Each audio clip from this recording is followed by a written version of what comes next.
करवा चौथ। करवा चौथ के दिन पत्नियां अपनी पति की लंबी उम्र की कामना करती है, लेकिन अगर कोई उसी उम्र को कम करना चाहता हो तो भुवन की शादी को अभी बस 1 महीना ही हुआ था। अरेंज मैरिज के चलते भुवन और श्रुति अभी भी एक दूसरे के लिए फॉर्मली थे। शादी के 1 महीने बाद ही करवा चौथ का व्रत आ गया था। पत्नियां अपने पति की लंबी उम्र के लिए करवा चौथ पर पूरे दिन का फास्ट रखती है, यानी कि उपवास, और रात में चांद देखकर ही अपना व्रत तोड़ती है। भुवन काफी खुश था कि श्रुति भी उसके लिए व्रत रख रही है। भुवन ने ऑफिस से श्रुति के लिए उस दिन से छुट्टी भी ले ली।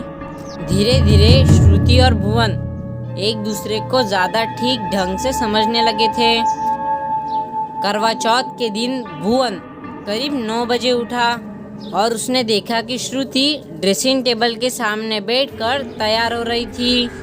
भुवन आंखें मलता हुआ श्रुति के पास गया। आंखें खोलती उसकी नज़र सामने शीशे पर पड़ी।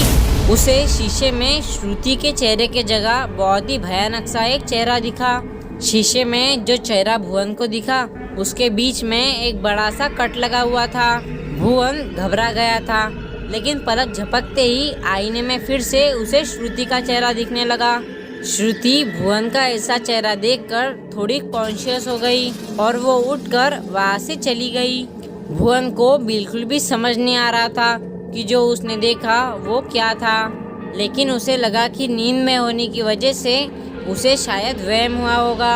अपने आप को नींद से जगाने के लिए उसने सीधा नहाने का सोचा।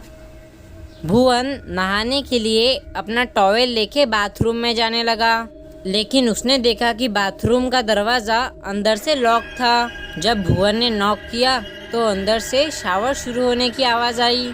भुवन को लगा कि शायद श्रुति बाथरूम में होगी, इसलिए वो बाथरूम के बाहर ही वेट करने लगा।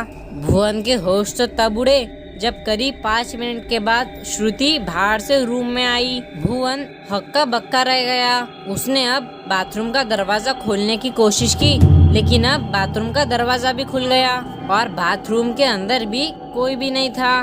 भुवन के साथ क्या हो रहा था उसे ये बिल्कुल भी समझ नहीं आ रहा था, लेकिन वो इन चीज़ों को इग्नोर करके नहाने चला गया। जब भुवन नहाकर बाहर आया तो उसे अपने पहनने के लिए कपड़े भी नहीं दिख रहे थे। भुवन ने श्रुति को 2-3 आवाजें लगाई। कुछ ही देर में श्रुति कमरे में आ गई और उसके हाथ में एक ब्लू शर्ट थी। श्रुति ने धीमी आवाज में कहा, ये रही तुम्हारी फेवरेट शर्ट। भुवन जब उस शर्ट को पहनकर शीशे के सामने गया तो उसने देखा कि उसकी शर्ट के ऊपर एक हाथ का निशान छपा हुआ था। ऐसा लग रहा था जैसे किसी ने खून से सने हाथों को उसके शर्ट के ऊपर लगाया हो।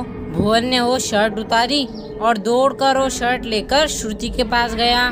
श्रुति घर के नीचे वाले हिस्से में किचन में काम कर रही थी। भुवन हड़बड़ाहट में श्रुति से उस शर्ट के बारे में पूछने लगा। जब भुवन ने उस शर्ट को श्रुति के सामने खोला तो अब उस पर कोई भी निशान नहीं था।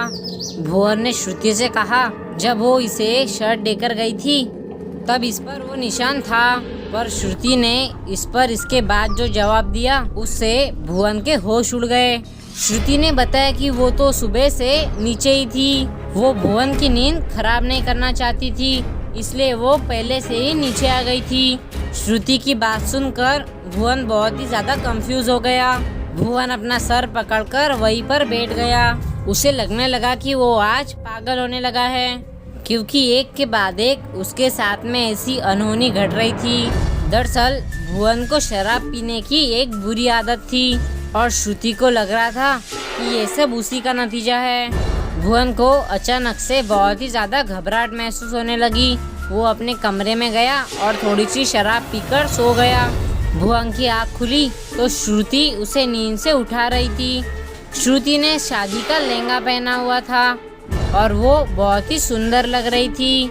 श्रुति ने भुवन को बताया कि अब रात हो चुकी है और व्रत खोलने का समय हो गया है। भुवन शॉक हो गया, क्योंकि इसका मतलब था कि भुवन पूरे दिन भर बस सो ही रहा था। भुवन ने श्रुति से सॉरी कहा और मुंह हाथ धोकर एक कुर्ता पहनकर श्रुति के साथ में छत पर चला गया। उनकी छत से चांद बहुत ही बड़ा और सुंदर दिख रहा था। श्रुति ने अपनी छन्नी से पहले चांद को देखा और भुवन को देखने के लिए मुड़ी, लेकिन श्रुति को देखकर अचानक से भुवन की चीख निकल पड़ी। भुवन को उस छन्नी में से वही सुबह आईने वाला चेहरा दिखाई दे रहा था। उस भयानक चेहरे में से एक आवाज आई, क्या हुआ सोनू, क्या अब मैं तुम्हारी पत्नी नहीं रही?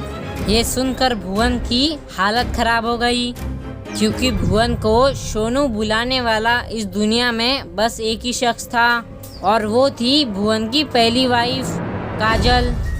भुवन ने काजल से करीब 3 साल पहले भागकर शादी की थी। शुरुआत के 3 महीने तो काफ़ी अच्छे गुजरे थे, लेकिन भुवन की शराब पीने की आदत की वजह से उन दोनों में बहुत ही ज़्यादा झगड़े होने लगे थे। 2 साल पहले करवा चौथ के दिन भुवन घर में बैठकर शराब पी रहा था और काजल ने उससे उसकी बोतल दूर करने की कोशिश की और खींचातानी में वो बोतल टूट गई और उसका एक हिस्सा जाकर काजल के चेहरे पर लग गया। काजल को चोट लग गई थी और उसके चेहरे से खून बहने लगा, लेकिन फिर भी भुवन को सही गलत की समझ नहीं आई।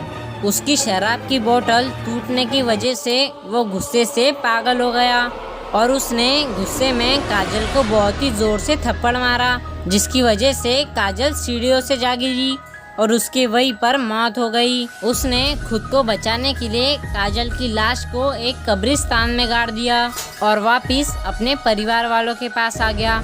उसने अपने परिवार वालों से झूठ कहा कि काजल उसे छोड़कर कहीं चली गई है।